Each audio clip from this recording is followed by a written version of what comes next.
Allah'ın selamı üzerinize olsun değerli dostlar. Aşura yani Muharrem ayının 10. günü barəsində bize gelen çok sualları nəzərə alaraq bu barədə qısa izahat vermek isteyirik. Aşura xüsusi bir gün mü?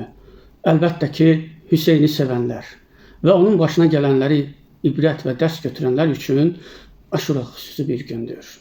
Lakin Əhl-i Sünnə və Şiə mənbələrində verilən rivayətlərin əksəriyyəti həm Quran-ı Kərimə, həm də səhih mənbələrə ziddir.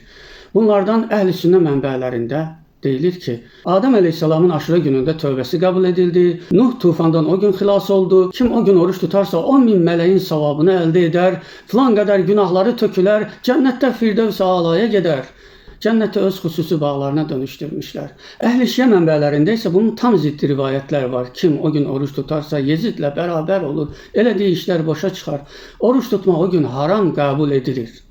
Bununla beraber kim Hüseyin'i ağlarsa, ona ahvay deyərsə, qan tökərsə, Hüseyin deyib yalvararsa, günahları tökülür, cənnətdə hurilərlə bir olur və s. savablara dərq edirlər insanları. Əlbəttə ki, bütün bunların Allah'ın kitabı, yəni İslamla bir əlaqəsi yoxdur. Hüseyin kimi olmaq, Hüseyin kimi bir şəxsiyyət, bir duruş sərgiləmək üçün əlbəttə ki, Hüseyinin elədiyini etmək, Hüseynin oxuduğunu oxumaq, yəni Qur'anla həmhal olub, onu həyatını əks etdirməklə mümkündür.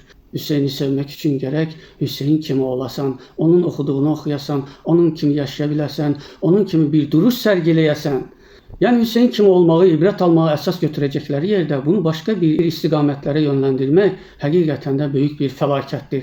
Hələ Əhl-i Sünnə dünyasında belə bir günü sanki o rivayətlərdən, özlərinə gələn rivayətləri əsas alaraq sanki başqa bir günmüş kimi qeyd etmələri, o günü aşura bişirib, içinə heç nəyə oxşamayan bir yiyəcək hazırlayıb insanlara təqdim etmələri, insanları o işin həqiqi mahiyyətindən uzaqlaşdırmaqdır. Belə şeylərlə bu ümmət bir yerə gedə bilməz.